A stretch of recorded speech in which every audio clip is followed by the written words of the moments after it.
Good morning, everyone, and welcome to Wall Safari. And Tara in follow control. Very overcast morning, and we'll see what we can find for you. So please join us and enjoy the drive. Let's go out and have a look around.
The plan for this morning, we're going to try and cover as much ground as possible and see what we can find.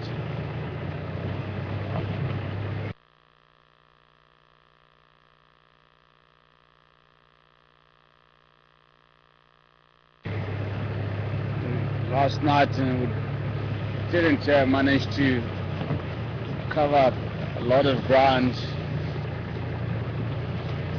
because we spent quite a lot of time with breeding out of elephants, playing and feeding, moving slowly to the east towards Tree House Dam.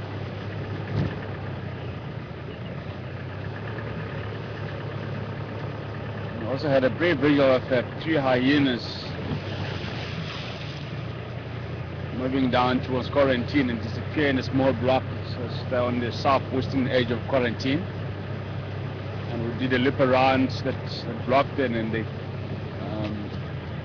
didn't find anything. So I suppose that they were possibly lying down in that thick block there in the long grass somewhere. And again, on my way in this morning, I saw the same three hyenas just crossing over Vitella access road to the north. And this block here to our right here is between Galaga shortcut and the camp. And it didn't look like they were up to something, or just moving around and possibly foraging for food in these early hours of the mornings.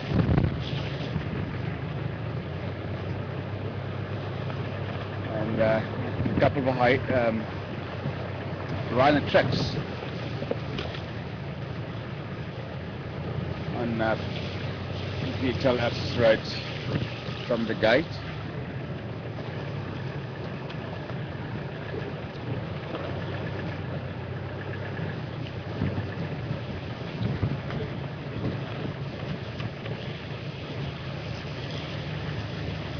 Very bit of a cost morning, as I said. I believe the leopards and lions are still moving around this time of the morning. Still nice and cool.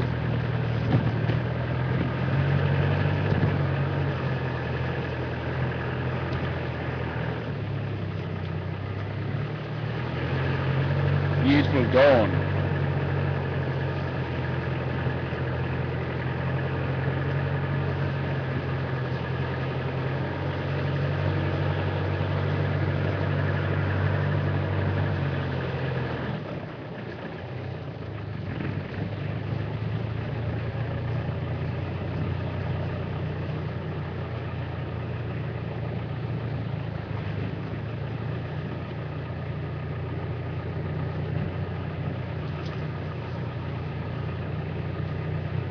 And last night on the radio there was a report of in Kahuma Pride, or Kahuma Lionesses, some inside Bavsuk, and they were slowly mobile to the east.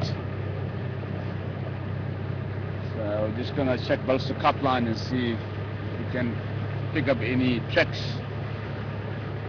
of them coming across to the south, and we'll take it from there.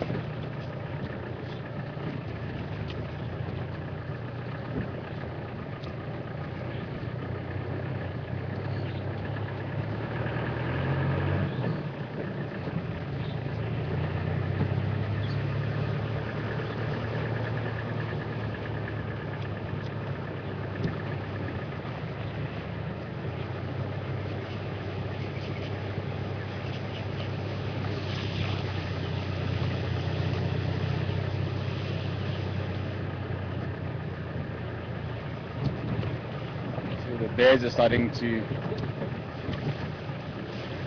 wake up now.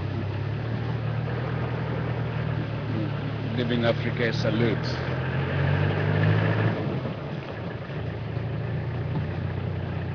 Some bears are the early risers here.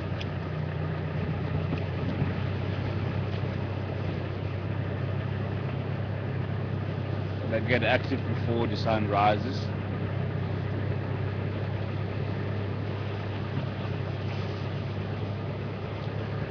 Especially the francolins and the guinea fowls.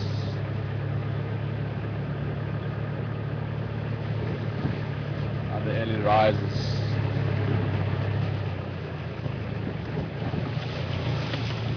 You hear them calling early in the morning just before dawn.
There's a cart line.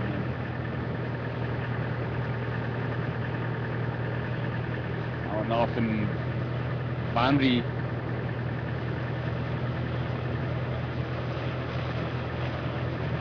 an often edge of the concession, Western Gari, being on the right hand side and Belsuk on the right hand side. This is a no-go area for us.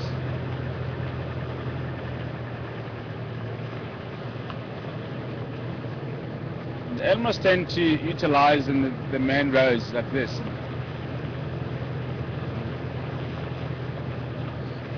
To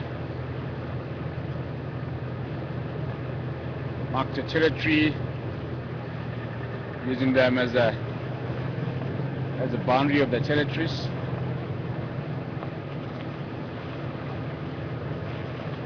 And also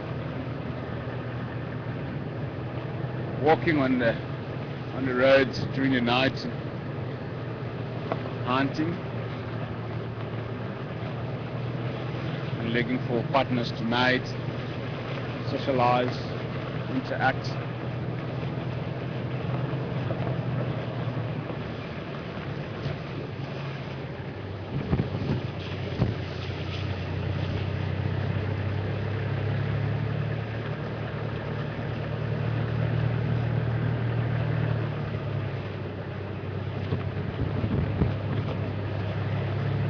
You often find the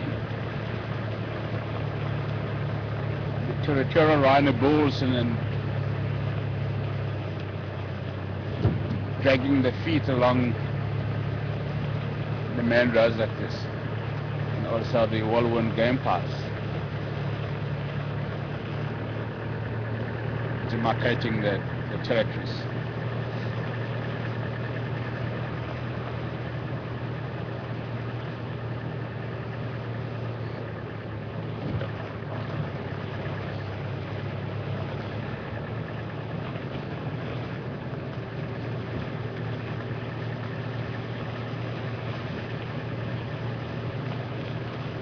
I believe that people are wondering why the picture is black and white this morning.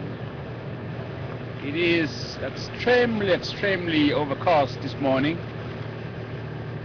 It's a very big dark cloud in the sky, so that's why the picture is black and white. Sebastian changed the settings in the camera.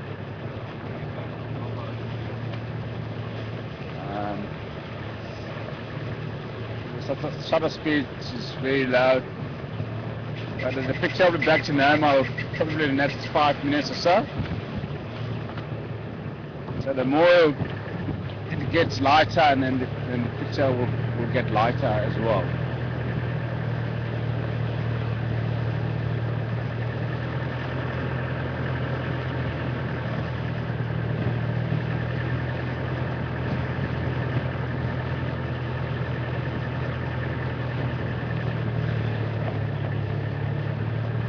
Good morning to you, Lisa Osborne, and welcome on board. And Lisa's asking, what is the purpose of the bracelet that I'm wearing?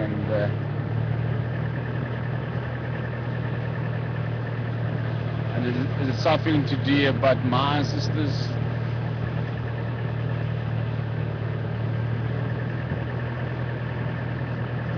Certainly it is something to do about the ancestors.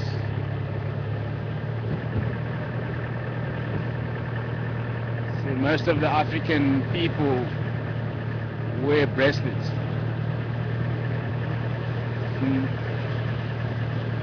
in different colors, and in some way the gold or diamond or a copper bracelets. And there is a purpose behind it. It is basically for the protection against anything. Like myself, for instance, and I work here in the bush with animals, potential dangerous animals. Any danger that they may encounter.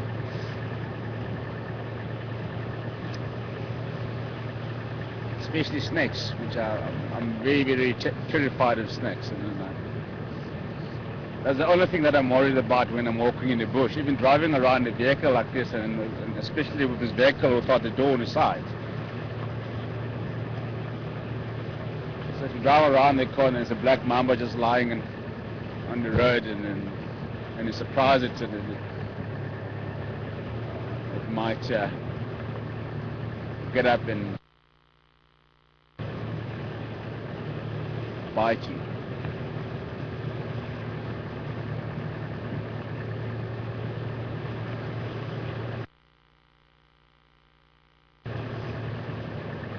But other animals, I'm unafraid of them. As I said, the only thing that I'm worried about is the snakes, black mambas particularly, which venom is extremely fatal.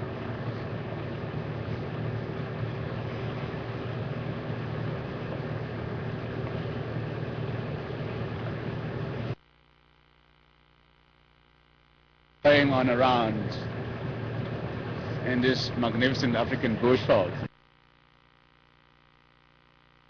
To follow my feelings, and a lot of the time, and feelings are accurate.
But of course I've been here during the night.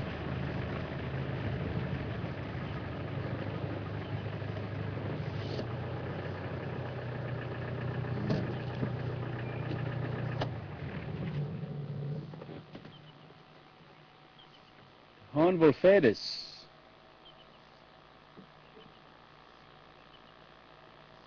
I'm wondering what actually kills hornbill.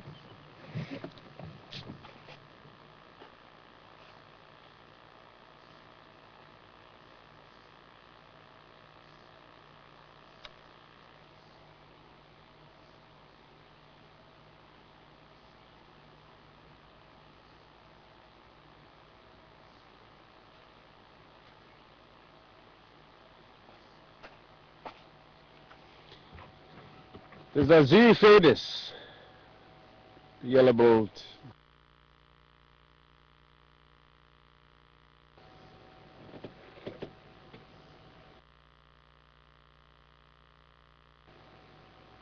Possibly a leopard or a genet or an owl during the night.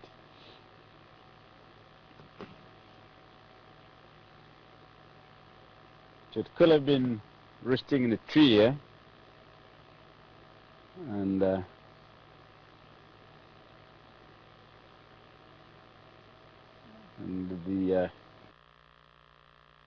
nocturnal creature managed to get a hold of it. Seen Misha and Dina hunting the birds. The Egyptian deer on Gari Dam, and the guinea fowls also around Gari Dam. So it could have been one of the boys. To tell, because I was just looking on the ground for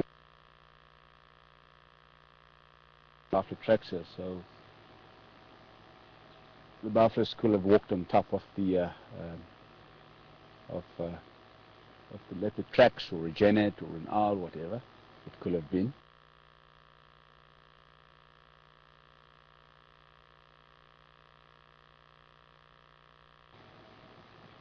And sometimes in the birds, and they get disturbed by something during the night, and then they fly into trees or somewhere, and then they hit themselves and died.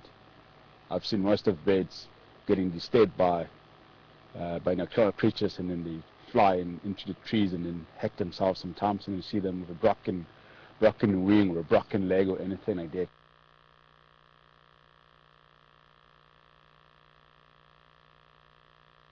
So yeah, I don't know, we'll see.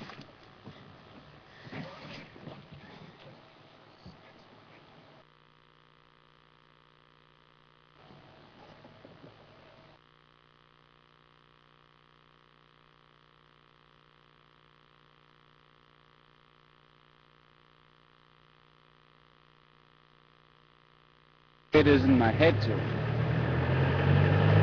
like the old men tend to do, especially with the guinea fowl's feathers, or the buffalo upper head. Guinea fowl feathers and owl feathers, or vulture's feathers, stick them in their heads to beautify their heads and to look better to the other old man.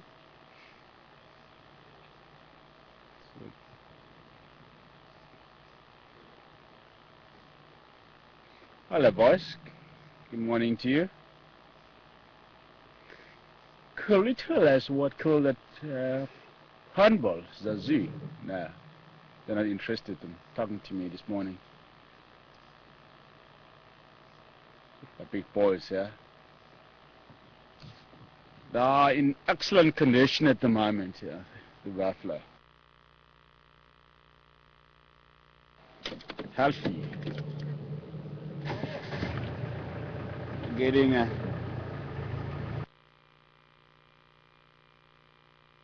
the moment. It's nice and green, very good quality of grass.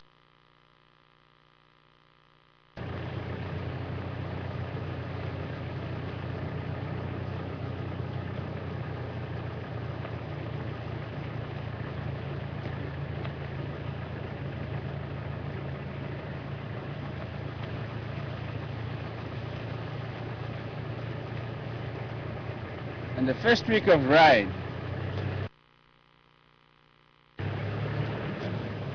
when the new grass shoots out and most of the animals get diarrhea, and even elephants get diarrhea because of the fresh green grass and other vegetation that they eat. Like cows at home. The first week or two after rain, and they usually get diarrhea.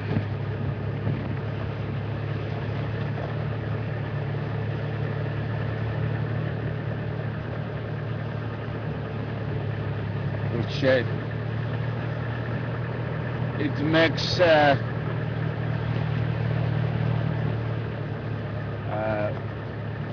dung beetle's life quite difficult.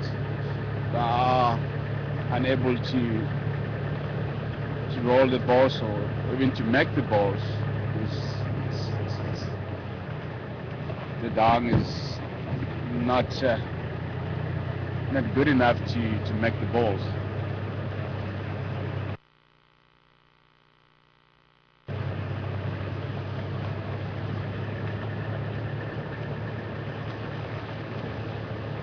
And the balls that they make then tend to be smaller because of the quality of the dung. It's very soft. They need the harder dung to be able to make a big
creeping up to Belgisuk Dam at the moment.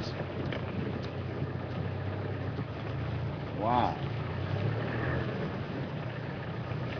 Belgisuk Dam is very, very, very full there.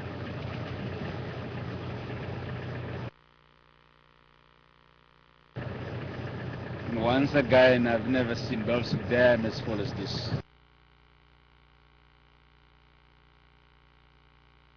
Off the dam. Ooh.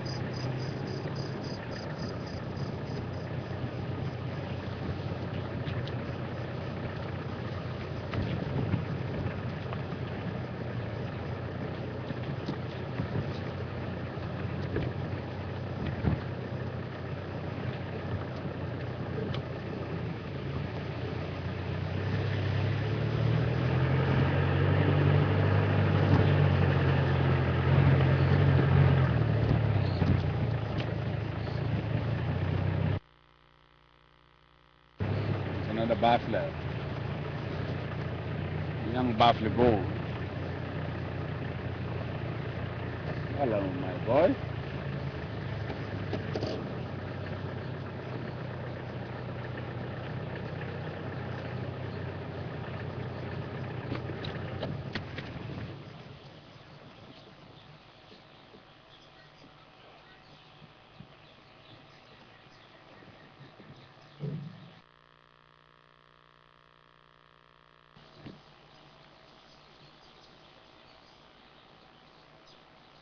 Very, very inquisitive, Precious the buffalo.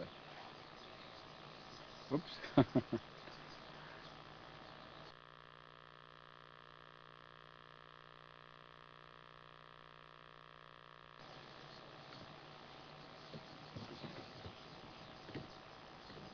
Some more buffaloes here,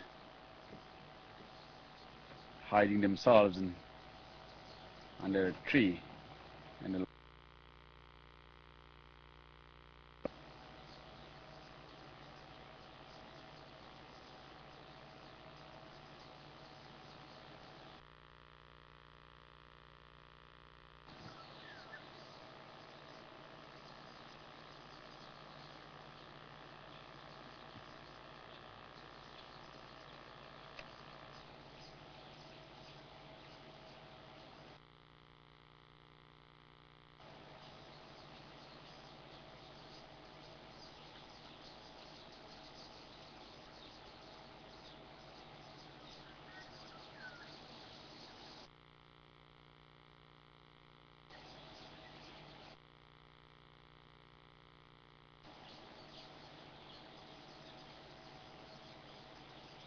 so they're trying to hide away from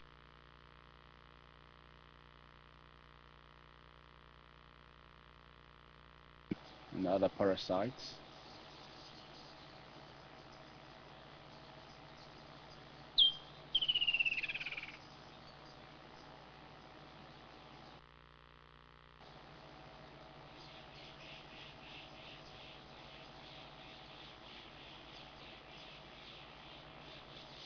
His left horn it's broken off here.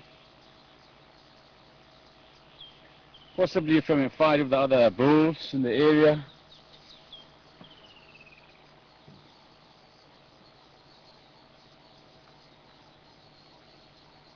You can tell that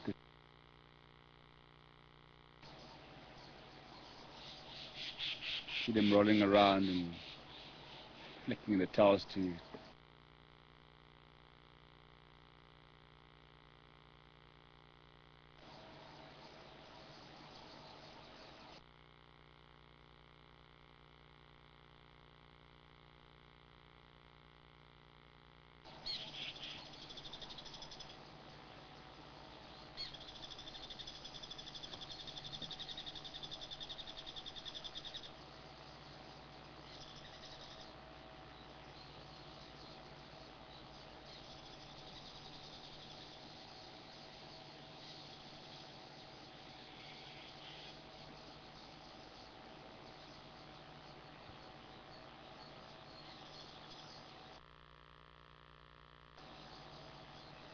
the Balsuk Dam area, and there used to be George and Caesar's home.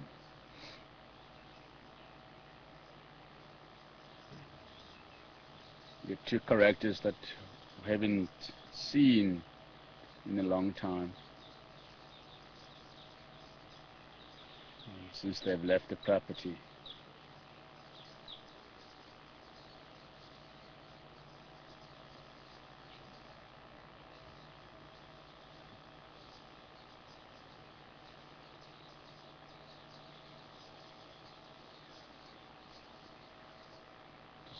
Look at his horns, sir. Very solid.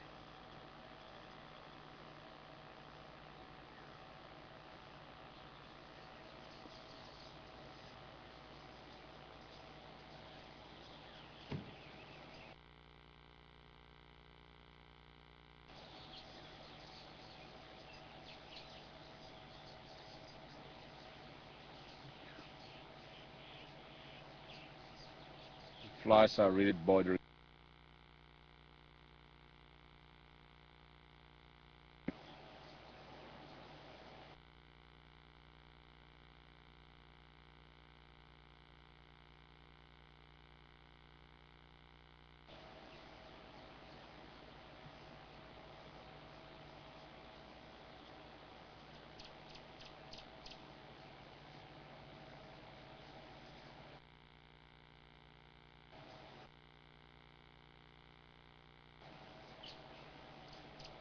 It looks like they spent the whole night in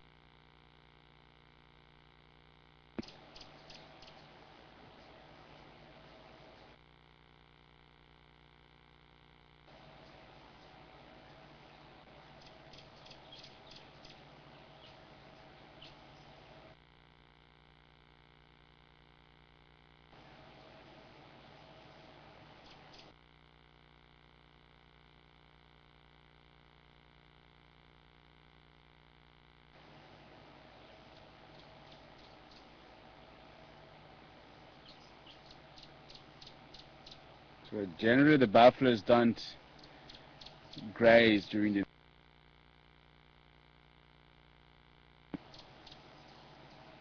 and as soon as it gets dark, and then they will find it easy for a night.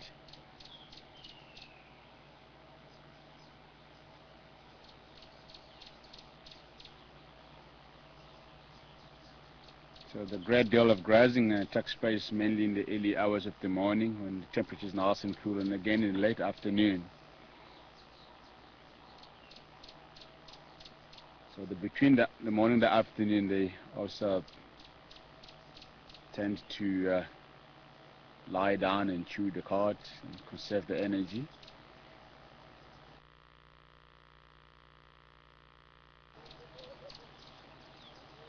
But sometimes when the temperature is nice and cool, and during the day, and they will move around and feed.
when the temperature rises during the day and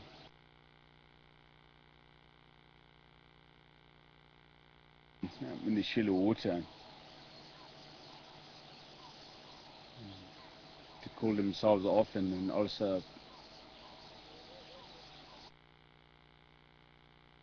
irritating flies and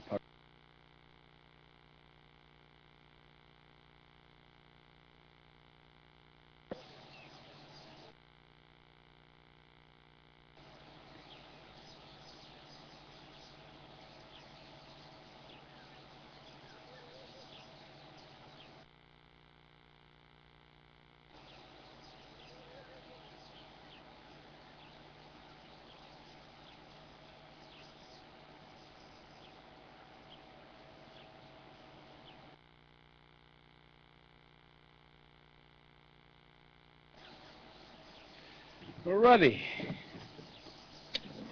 We're going to see what else we can find.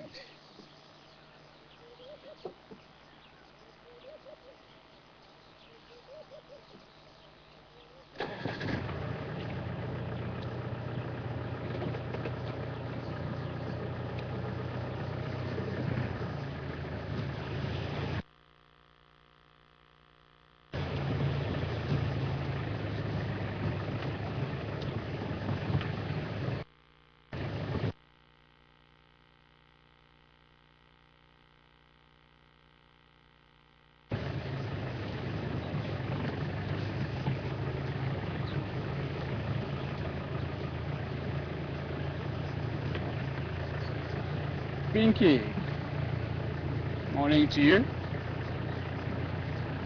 Pinky wants to know what tree the buffaloes are lying under. It's a whipping wattle tree.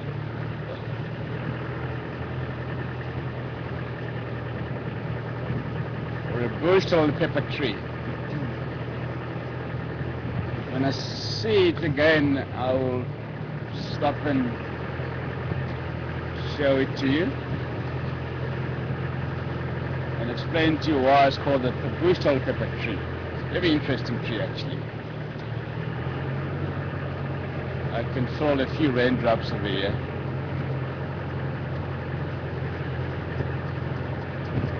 It was drizzling when I left my house this morning at 4:45.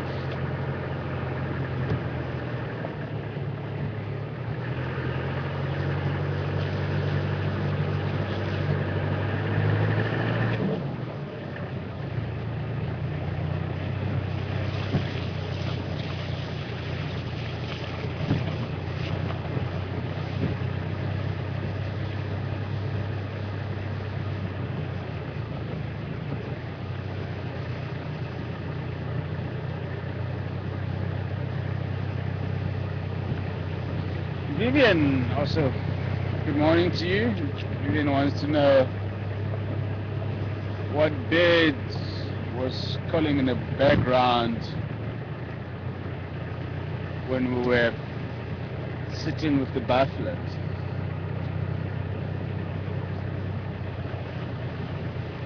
It was a large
warrior pen is covered with grass here. It's clumps of grass growing around it.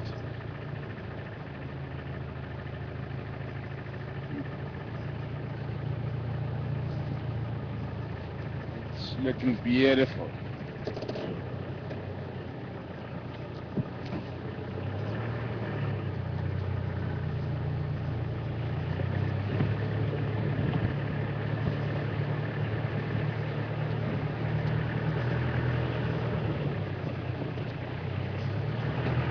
Elizabeth, good morning to you.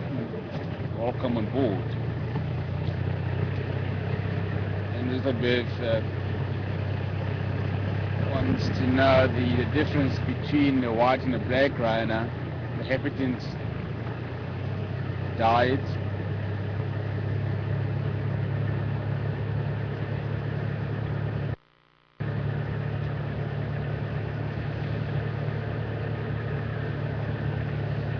To begin with, the white rhinos that we regularly see in this part of the world prefer the open grassland area, but there is no strict rule. As you do find that the white rhinos feeding in the thick bushes like this, and if you look at this area, it's very thick at the moment, but we do see the white rhinos moving around in this habitat that we get here.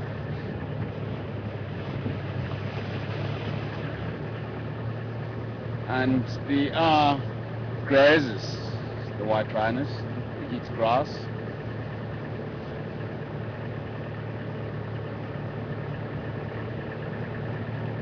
If you look at the shape of the mouths or lips, they are almost flat, which they are obviously designed for eating grass or grazing. Whereas the black rhinos have a pointed lips, which are also designed for grasping leaves off the trees. And the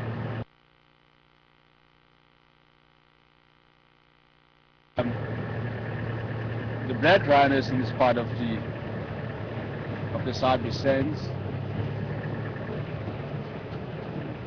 some fresh elephant tracks here.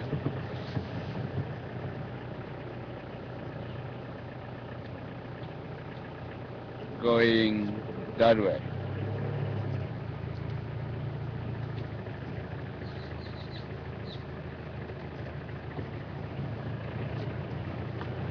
Looks like two bulls, or more than two individuals.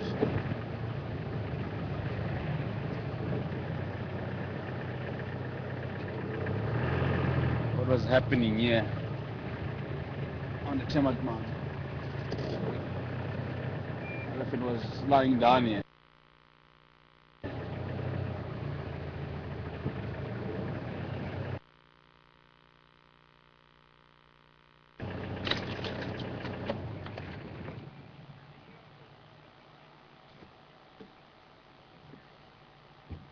They want cheetah catline here.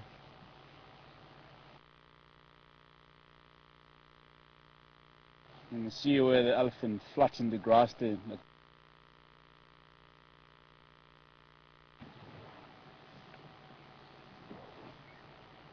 Doesn't look like the elephant was feeding, and it looks like when it was lying.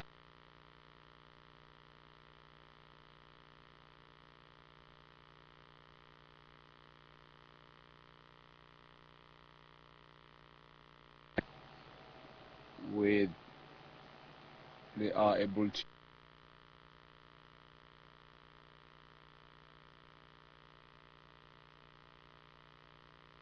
but having said an elephant's bulls and the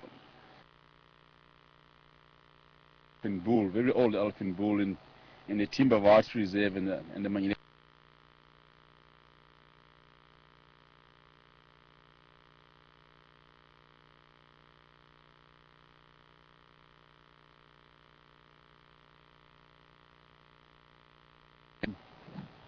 sleeping there or just dozing there last night.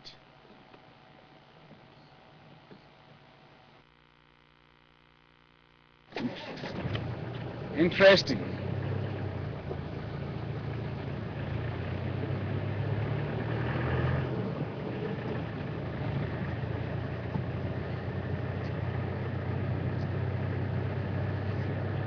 I was talking about the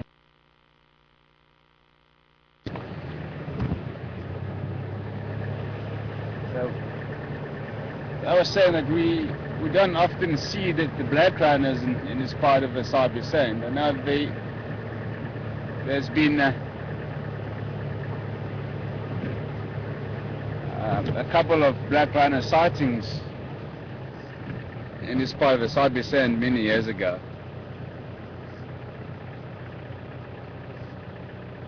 And the reason why we don't often see the black rhinos is because they are still very extinct. So the elephants headed that way. We'll try and pull up. There are not many of them around.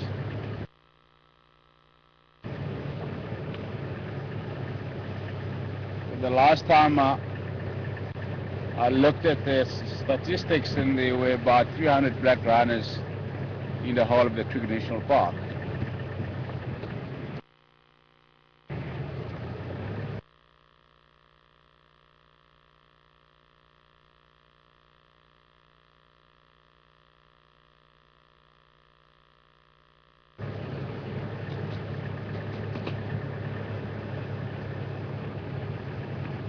They are very interesting creatures, the black rhinos.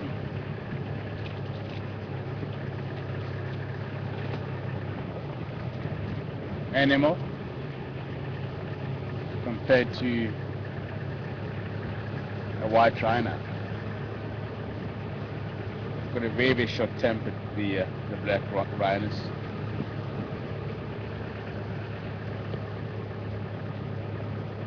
And sometimes they're just inquisitive. You know. I've been charged twice by black rhino in the Kruger a few years ago.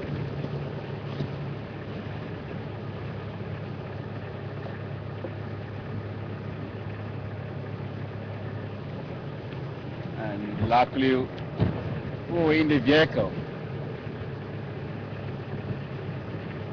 And he came sprinting towards the vehicle. And all what you can see is just the cloud of dust in the air. Because it was in the dry season, so the ground was nice and brown and dusty. And it literally stopped about 2 or 3 meters away from the vehicle, and he started running around the vehicle with the towel curled up, sniffing around the vehicle.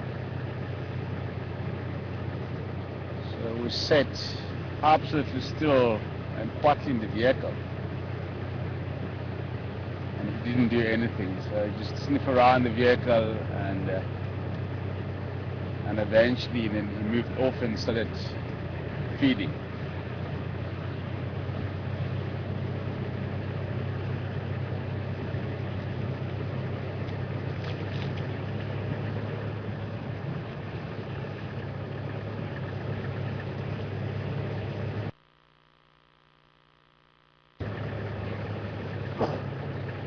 Also established meetings like white rhinos do. And the difference between the white rhino and the black rhino's meeting is that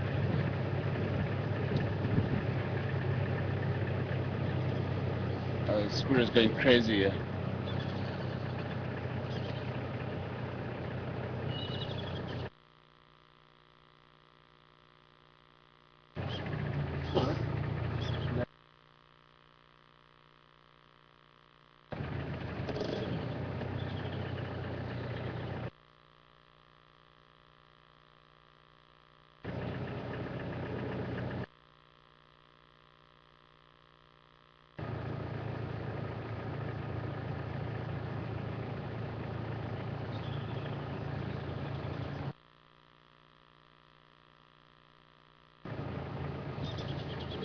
I don't see anything here.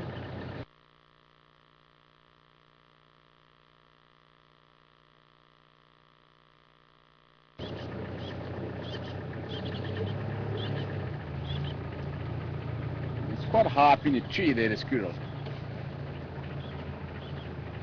If it's that high, and then it means whatever's annoying in it, it's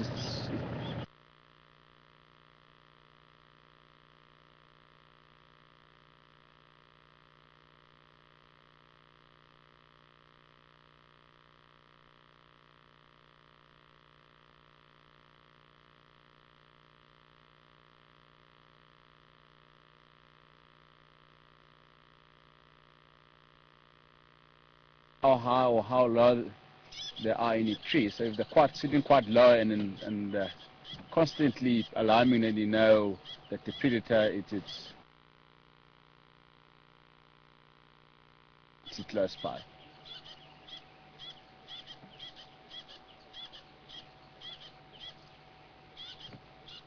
So sitting that high,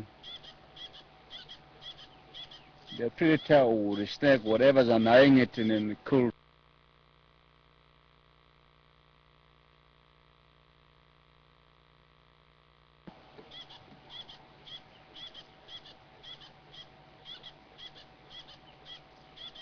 Just look at the tail wagging. So this is definitely not happy here. Manjata, manjata.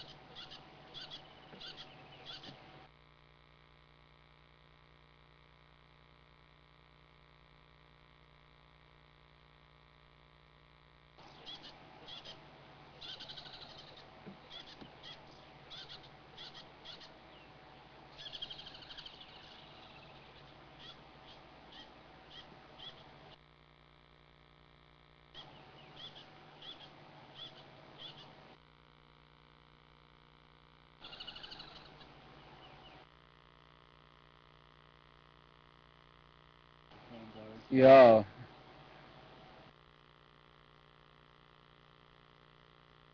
Different direction, yeah.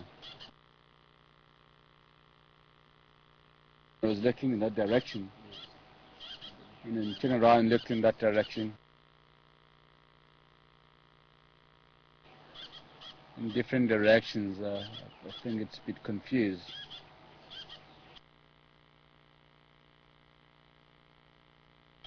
So just making sure that it's no longer in the area.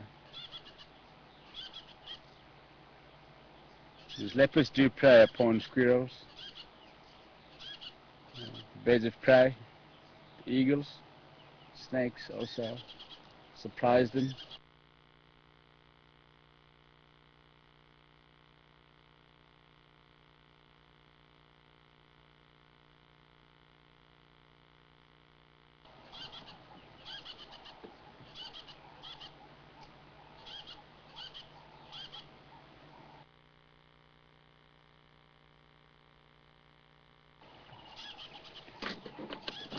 Okay, I think we shall move on.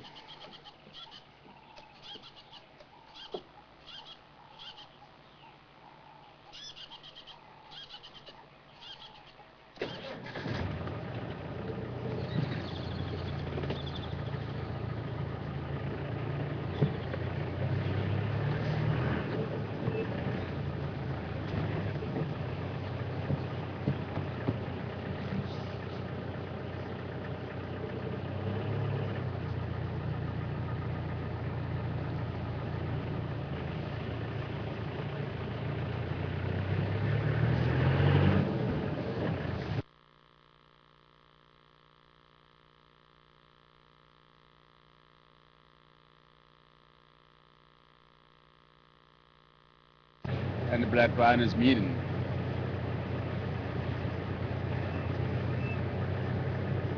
So as I was saying here, the black rhino eats leaves and twigs, and the white rhino eats grass. So on the black rhino's meeting, and you will find the twigs that have been cut in 45 degrees angle.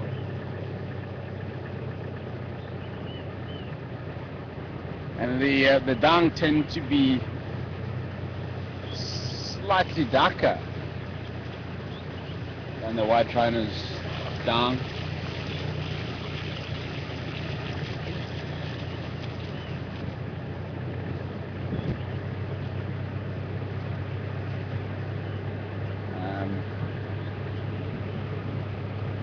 Whereas the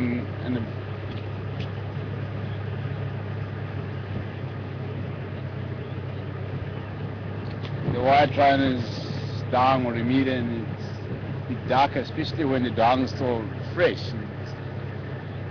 It's 2 or 3 days old, and the dung would be darker.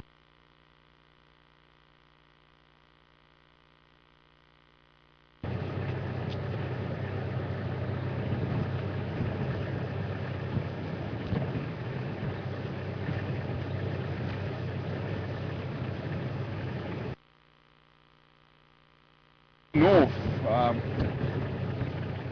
of the trigger.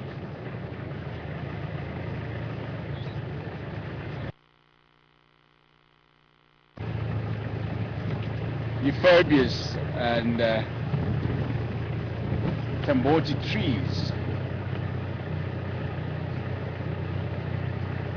that have been run back by black rhinos.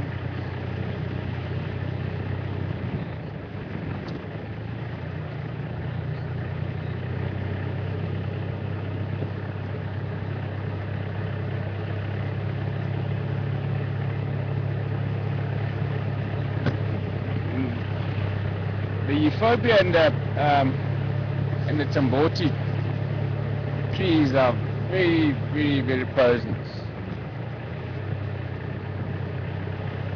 If you break the leaf, and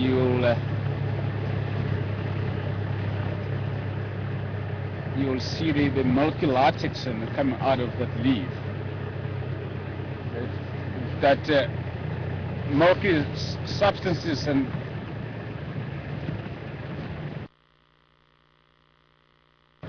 get in contact with your skin, you will have a terrible blistering. Same as the euphorbia, it's the same thing. And if you get the milky substances on your skin, and then you'll get the blistering and burns severely. If you eat it, then you may die. That's how dangerous it is. But the black rhinos and the civets do eat them.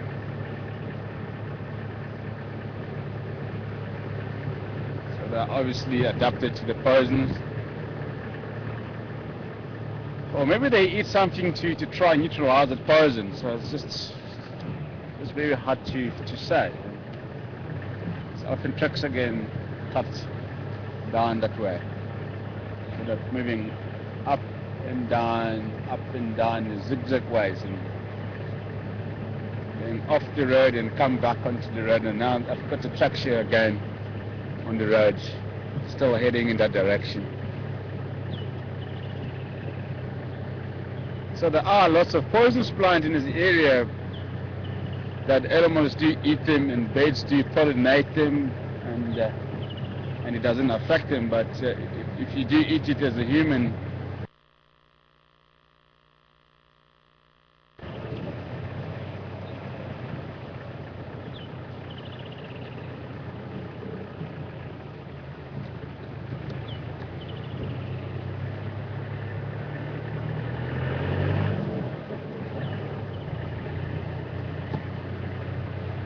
in the Kruger National Park, and I know of the guy who ate the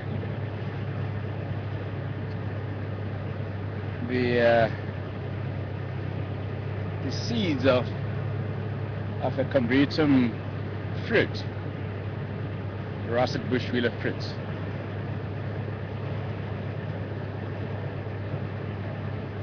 And he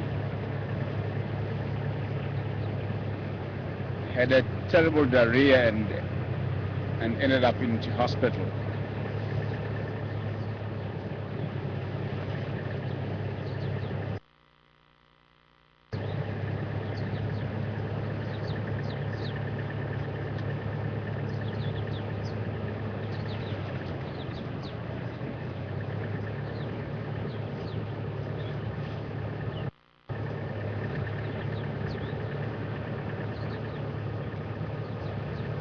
These elephants must have crossed over Gowrie Main into Chitwa.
Andrew, come in. Where are you operating this morning? This is Checkpoint 3.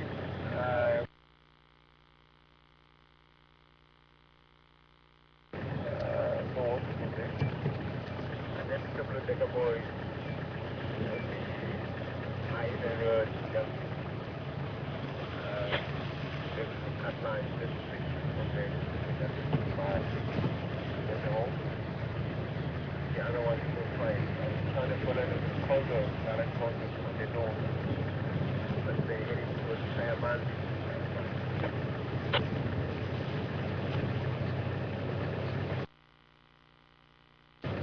Cabinet, thanks very much.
Moment of silence. Enjoying the beautiful sign of the wildlife.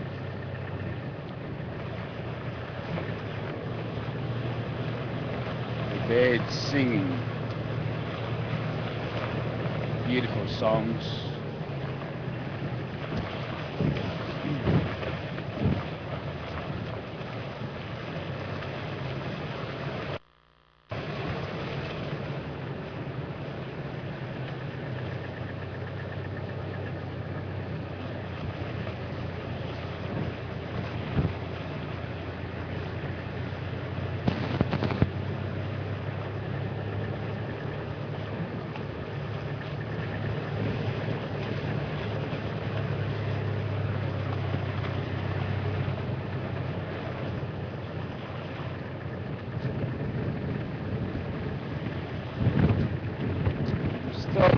Following up on the elephant tracks here, the tracks didn't get to Gowrie cut line, so they cut off before Gowrie cut line.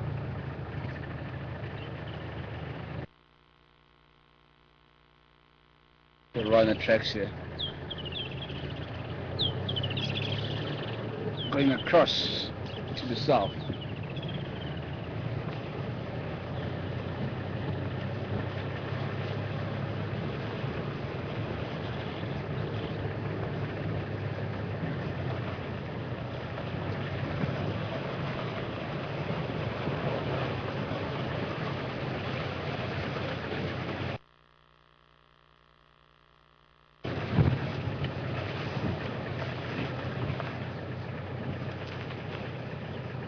Nice. The water is flowing, yeah? Nice clean water.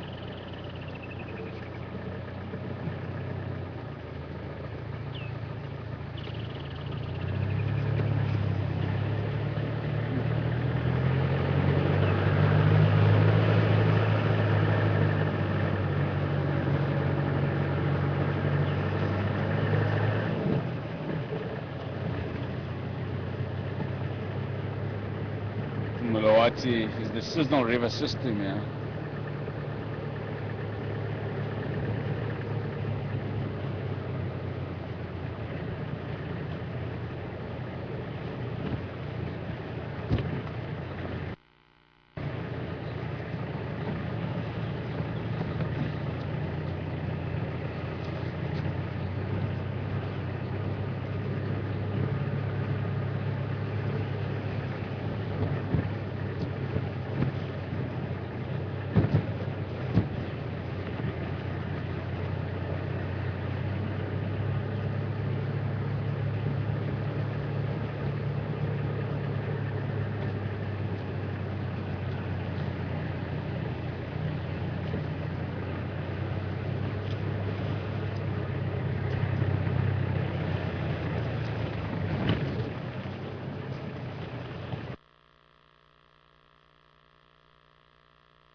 Just gonna go around the other side of the dam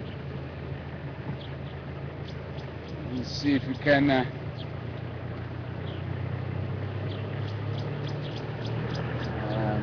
have any sign of the crocodile that was seen here recently.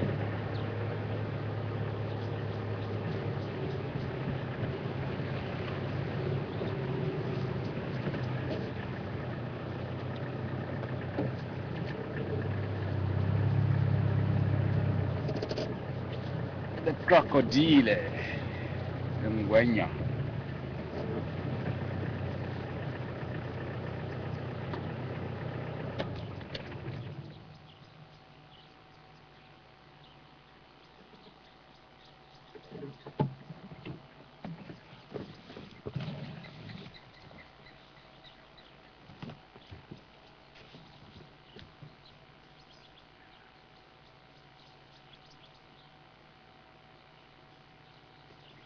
I see something floating there, man, but it looks like an elephant dung or something.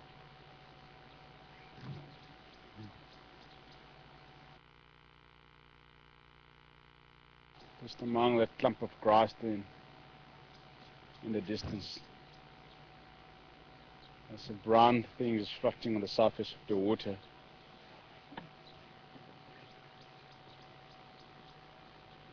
It's sitting very, very still.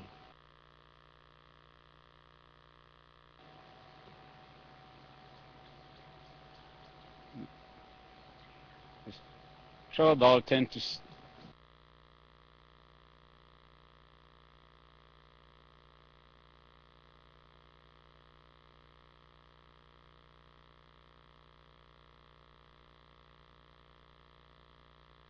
Are you that side?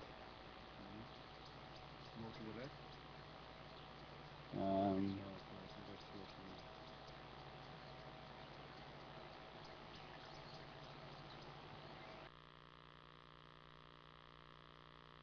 That's what I'm talking about there.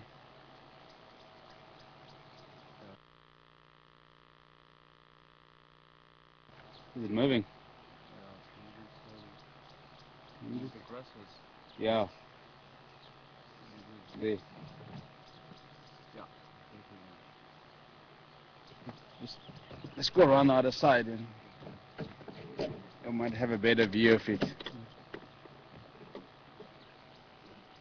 Sebastian also says that it looks like a croc. I'm a croc.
It's not moving at the moment. It looks like a cock there.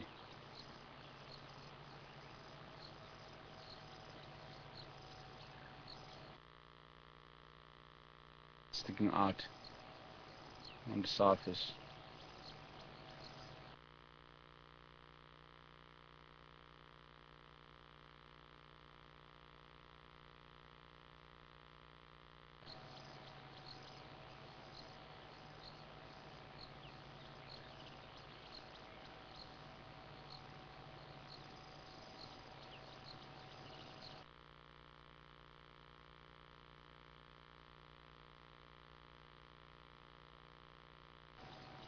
It must be coming from the south.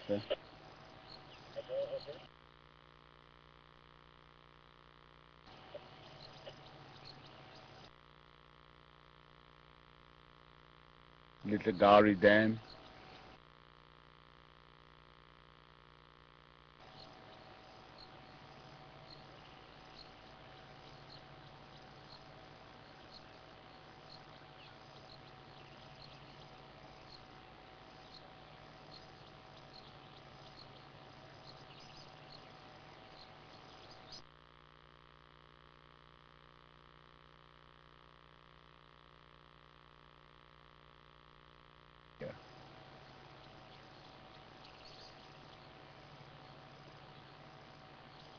Yeah, it's definitely a crocodile. It's just gone under now.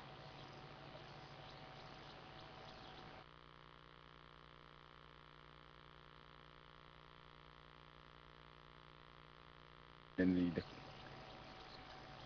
the crocodile went under the water as soon as the duck landed.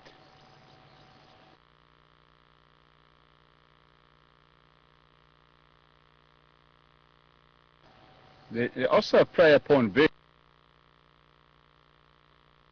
when they are swimming in the shallow water. That's why they tend to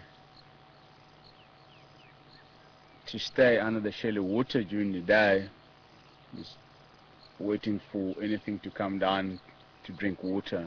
They'll try and catch it by elements of surprise.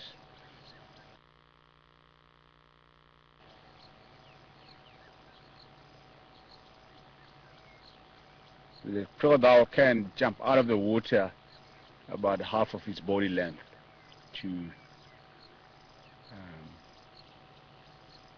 catch the prey.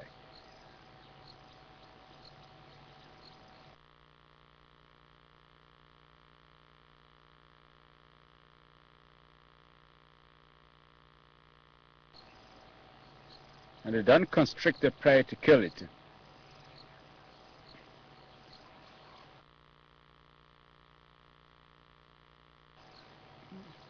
Spin it around under the water to try and drown it.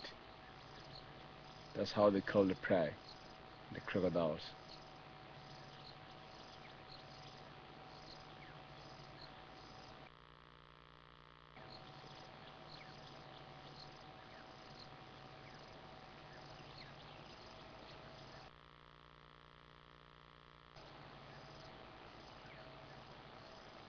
And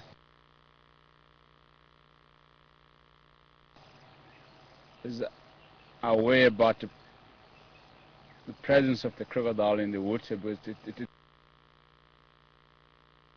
and then landed on the water's edge and stayed.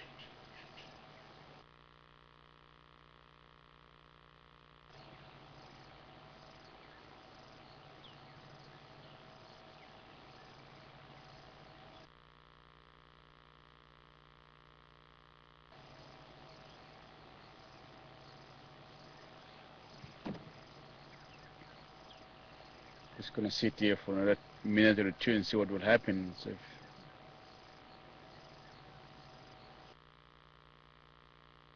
and then we'll move on.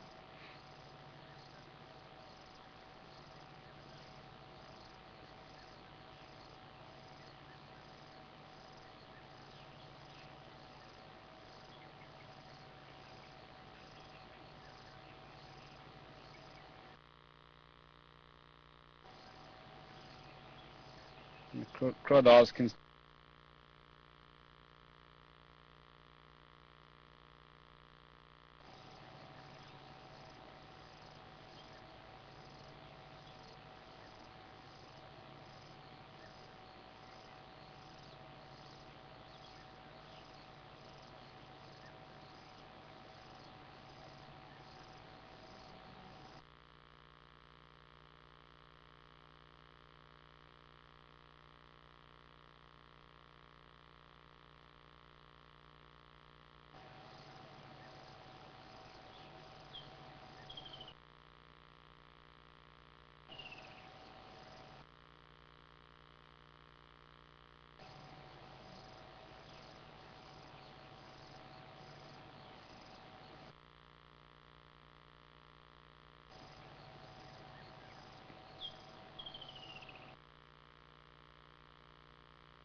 Because he might be moving towards us.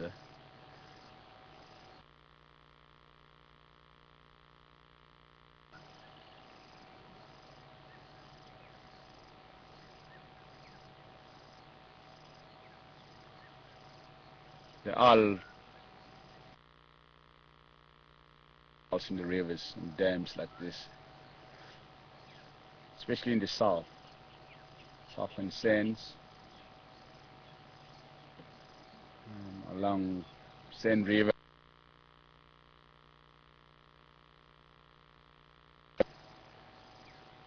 The locals have been killed and eaten by crocodiles.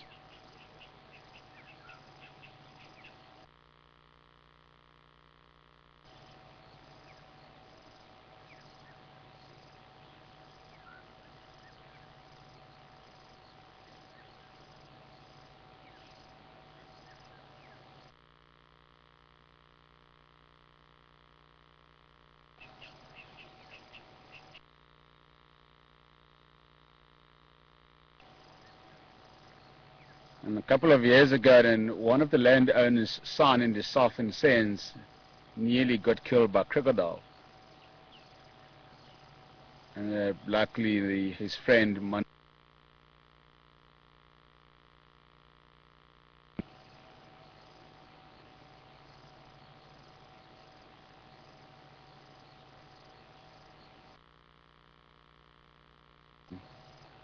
at the dam like this, and he caught a big Bible.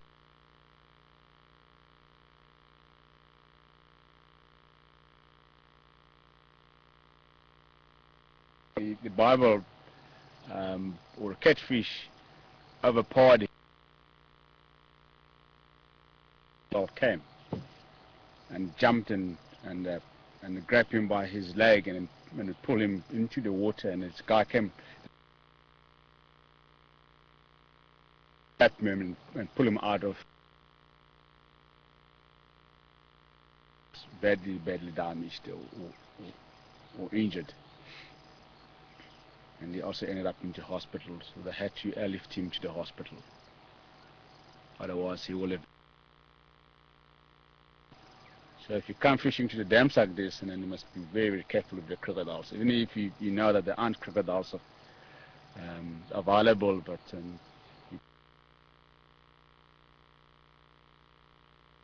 the water, or what has moved into the water,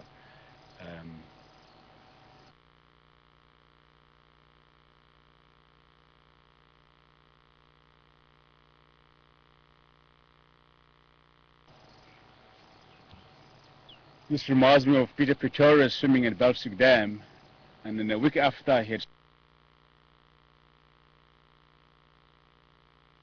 had happened, if Peter had swum there and the crocodile was there.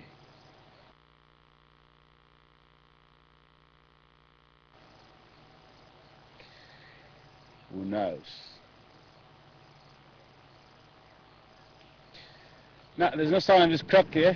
Nothing's happening. I think we should move on.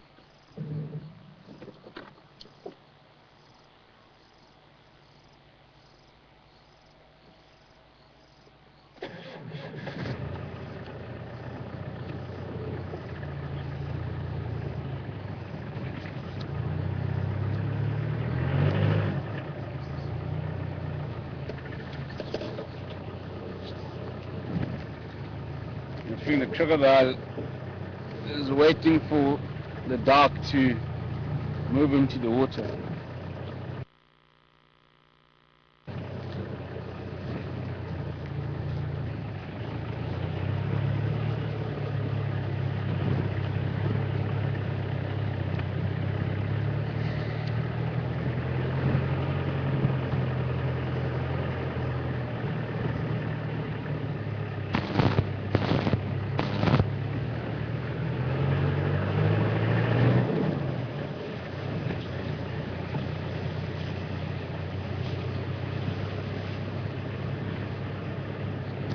The crocodile.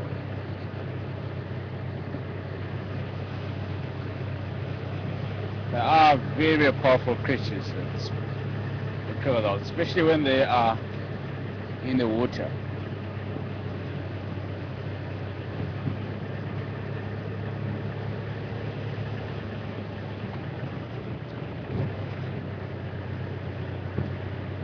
I've seen the crocodiles scavenging